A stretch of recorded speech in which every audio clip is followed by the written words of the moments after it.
Welcome to Daily Current Affair. Today is 21st of November 2022.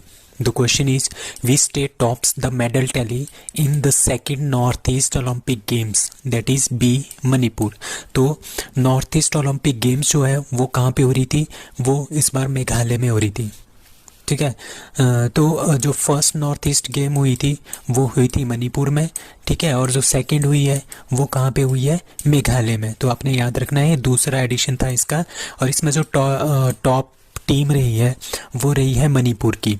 Manipur ने total इसमें कितने जीते हैं? 237 मेडल जीते हैं, जिसमें 85 गोल्ड है, 76 सिल्वर है, 77 ब्रॉन्ज है. और असम दूसरे नंबर पे रहा है. 201 मेडल्स इसमें इन्होंने जीते हैं, 81 गोल्ड, 60 सिल्वर एंड 60 ब्रॉन्ज. और होस्ट कौन है? मेघालय. ठीक है. थर्ड नंबर पे इसमें अरुणाचल प्रदेश रहा था. फोर्थ नंबर पे मेघालय रहा था. तो इसको होस्ट किसने किया है? मेघालय ने. पहला एडिशन मणिपुर ने होस्ट किया था, सेकंड एडिशन मेघालय ने होस्ट किया था. ठीक है. इसमें अराउंड 3000 एथलीटों ने पार्टिसिपेट किया था 18 गेम्स में. ठीक है. और 12 डिफरेंट वेन्यूज़ में, पूरे मेघालय में 12 डिफरेंट वेन्यूज़ थे जहाँ पे ये गेम्स हुई थी. बट फर्स्ट एडिशन में कितनी थी? 12 गेम्स थी. बट सेकंड एडिशन में कितनी थी इस बार? 18 games. So who launched Amar Sarkar portal? Amar Sarkar portal किसने लॉन्च किया है? That is C Tripura. तो त्रिपुरा की सरकार ने क्या किया है? अमर सरकार पोर्टल जो है लॉन्च किया गया है. ठीक है. इसका मेन मतलब क्या है? इसका मेन मतलब ये है कि जितनी भी हमारे पास सेंट्रल गवर्नमेंट की स्कीम है और स्टेट की जो स्कीम्स है वो क्या होती है, वो आम लोगों तक पहुंचती नहीं है. ठीक है. आम लोगों तक पहुंचाने के लिए इन्होंने अमर सरकार पोर्टल जो है वो लॉन्च किया है, जहाँ पे इन सेंट्रल और स्टेट की स्पॉन्सर्ड स्कीम जो होती हैं उनके बारे में पूरी जानकारी होगी. किस तरह से आपको लाभ मिलेगा, क्या क्या लाभ मिलेगा, वो सारा का सारा इस पे होगा. तो ये किसने लॉन्च किया है? त्रिपुरा गवर्नमेंट ने. ठीक है. Chief minister of Tripura that is doctor Manik Saha. इसमें टोटल जो ये अमर सरकार है इसमें टोटल कितने होंगे? 78 डिपार्टमेंट्स होंगे, और जिसमें पंचायत को भी इंक्लूड किया गया है. ठीक है. तो ये एक तरह का क्या है? वेब पोर्टल है. और इसमें क्या कर सकते हैं लोग? अपनी क्या कर सकते हैं? प्रॉब्लम्स को, अपनी कंप्लेंट्स को इसके थ्रू जो है सरकार तक पहुंचा सकती है. तो त्रिपुरा की capital that is Agartala. Tripura के चीफ मिनिस्टर मानिक सरकार, और त्रिपुरा के गवर्नर कौन है? Satyadev Narayan Arya. So India's first elephant death audit framework introduced by that is D Tamil Nadu. So Tamil Nadu ने क्या किया है? इंडिया में पहली बार ये हुआ है कि एलिफेंट की जो डेथ होती है उसका ऑडिट करना, उसको चेक करना कि कितने एलिफेंट मरे हैं और किस वजह से मरे हैं, ताकि आगे जो एलिफेंट की डेथ होगी उनको बचाया जा सके, एलिफेंट्स को. ठीक है. तो तमिलनाडु के फॉरेस्ट डिपार्टमेंट ने ये इंट्रोड्यूस किया है एलिफेंट डेथ ऑडिट फ्रेमवर्क. ठीक है. तो पूरी की पूरी डिटेल होगी, किस तरह से हाथी मरा है, नेचुरल डेथ से मरा है या फिर ह्यूमन के साथ इंटरेक्शन से मरा है, कौन सी डिजीज से मरा है. ठीक है. इस तरह से वो सब क्या होगा? कैलकुलेट होगा. ठीक है. तो तमिलनाडु में ये सबसे पहली बार हो रहा है. तो इंडिया में ये पहली बार हो रहा है death audit framework of elephant in Tamil Nadu. ठीक है. तमिलनाडु की कैपिटल चेन्नई. तमिलनाडु के chief minister very important M.K. Stalin, and Tamil Nadu के governor R.N. Ravi. Who becomes the youngest world number ATP player? Tennis player कौन हमारे पास पहले यंगेस्ट वर्ल्ड नंबर 1 बने हैं? That is Carlos Alcaraz. ठीक है. तो ये यंगेस्ट क्या है? यंगेस्ट वर्ल्ड नंबर है, वर्ल्ड नंबर 1 है टेनिस प्लेयर. ठीक है. तो Spaniard Carlos Alcaraz has become the youngest ever and ATP world number 1, making him the first teenager. ठीक है. अब ये टीनेजर ही है, मतलब कि ये अभी 19 साल के ही है. ठीक है. Alcaraz has shown an incredible rise in the world tennis this year. So before this, ठीक है, ये 19 साल के हैं. इनसे पहले कौन थे?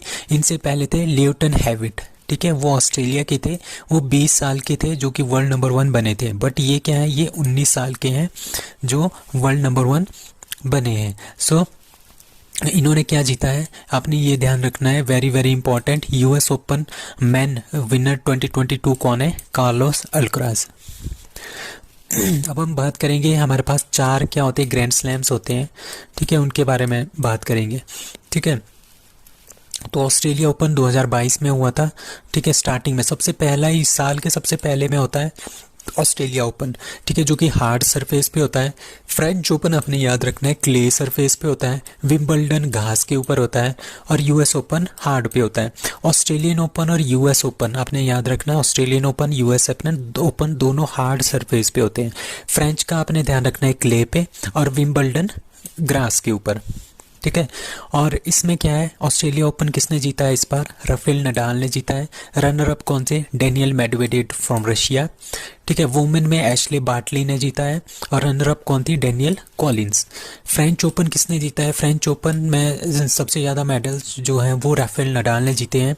इनको क्ले सरफेस का किंग भी बोलते हैं, राफेल नडाल। और रनर अप कौन थे? सीरूड। और वुमेन में किसने जीता है? इगो स्विएटेक ने जीता है। और रनर अप कौन थी? Coco Gauff. अब विंबलडन की बारी आती है, ठीक है। विंबलडन जीता है नोवाक जोकोविच ने। Runner up was Nick Kyrgios, ठीक है। और विंबलडन की जो वुमेन है वो है एलिना रेबिकाना। ये फर्स्ट एशियन है, सेंट्रल एशियन फर्स्ट एशियन है जिन्होंने ये ग्रैंड स्लैम जीता है। रनर अप ओ जैबोर, ठीक है। तो ये एलिना रेबिकाना काफ़ी इंपॉर्टेंट है। अब यूएस ओपन किसने जीता है? सी अल्क्राज गार्फिया ने जीता है, जिसको जीतने के बाद क्या बने थे? वर्ल्ड नंबर 1 बने थे। रनर अप कौन है? सीरूड, ठीक है। और यूएस ओपन किसने जीता है? वुमेन में ईगा स्विएटेक ने जीता है, ठीक है। रनर अप कौन थे? ओ जयपुर। तो आपने याद रखना है जो ऑस्ट्रेलिया और फ्रेंच ओपन है, जो पहले दो होते हैं वो दोनों जीते थे राफेल नडाल में मेल में, ठीक है। और फ्रेंच ओपन जो वुमेन का है वो जीता है ईगो स्विएटेक ने। और यूएस ओपन भी किसने जीता है? ईगा स्विएटेक ने।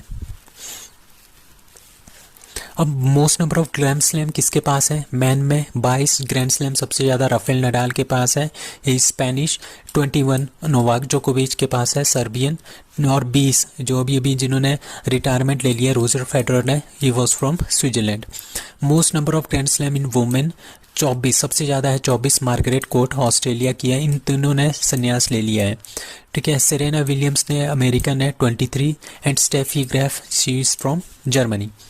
ओल्डेस्ट ग्रैंड स्लैम कौन है? सबसे ओल्डेस्ट है विंबलडन 1877 विंबलडन, जो कि ये वाला, ठीक है, जो कि इस बार नोवाक जोकोविच ने जीता है। और यूएस ओपन उसके बाद आया यूएस ओपन, उसके बाद आया फ्रेंच ओपन, उसके बाद आया 1905 में Australian open. So India is set to unveil young professional schemes with which country? That is C UK। अभी न्यूज़ चल रही है न्यूज़ पे कि इंडिया और यूके ने क्या कर लिया है? एक साइन अप कर लिया है एग्रीमेंट, ठीक है। साइन अप करेंगे मतलब अभी एग्रीमेंट, ठीक है। उसके अकॉर्डिंगली क्या होगा? 3000 जो डिग्री होल्डर है इंडिया के, वो उनको वीज़ा बड़ी आसानी से मिल जाएगा और वो ब्रिटेन जा सकते हैं वहाँ पे रहने के लिए, वहाँ पे काम करने के लिए, ठीक है। तो और इस जो ये वाला MOU है, इसमें साइन कब होगा? ये साइन होगा ओपन, ये कब ओपन होगा? ये 2023 में ओपन होगा, ठीक है। कब ओपन होगा? जब यूके के prime minister Rishi Sunak India आएंगे और इंडिया में उनके बीच में एक बायलैटरल मीटिंग होगी, तब जाके इनके बीच में क्या होगा? ये MOU साइन होगा, ठीक है। अभी उन्होंने G20 समिट जो बाली इंडोनेशिया में हुई थी उसी में इसकी जानकारी दी है कि हम 3000 डिग्री होल्डर जो इंडियंस हैं उनको हम इंडिया में इंडियंस हैं उनको क्या करेंगे? उनको यूके के लिए वीज़ा देंगे, यहाँ पे रह सकते हैं, यहाँ पे काम कर सकते हैं। So who became first women soldier sky diver? That is a lance Naik Manju. So lance Naik Manju एक पहली, ठीक है, इंडिया की पहली वुमेन सोल्जर बनी है जिसने स्काई डाइविंग में अपना हाथ जमाया है, ठीक है। सो मंजू ने क्या किया है? उनको क्या ध्रुव हेलीकॉप्टर के थ्रू 10,000 फीट की ऊंचाई पे लेके गए, ठीक है। और वहाँ से क्या किया उन्होंने? स्काई डाइविंग की, ठीक है, स्काई डाइविंग की। तो ये पहली स्काई डाइवर बन गई है जो हमारी इंडियन आर्मी से है, ठीक है। सोल्जर मतलब इंडियन आर्मी के सोल्जर हैं। तो उसी के अकॉर्डिंगली एक अभिलाषा भी है। अभिलाषा जो है 26 साल की है, Abhilasha Barak, she is from Haryana, had also created history. वो क्या बनी है? By becoming the Indian army's first women combat fighter. तो आपने याद रखना है वो है कॉम्बैट फाइटर कौन है इंडियन आर्मी की फर्स्ट, दैट इज अभिलाषा। और पहली स्काई डाइवर कौन है? Lance Nayak Manju. Who won excellence in family planning leadership award?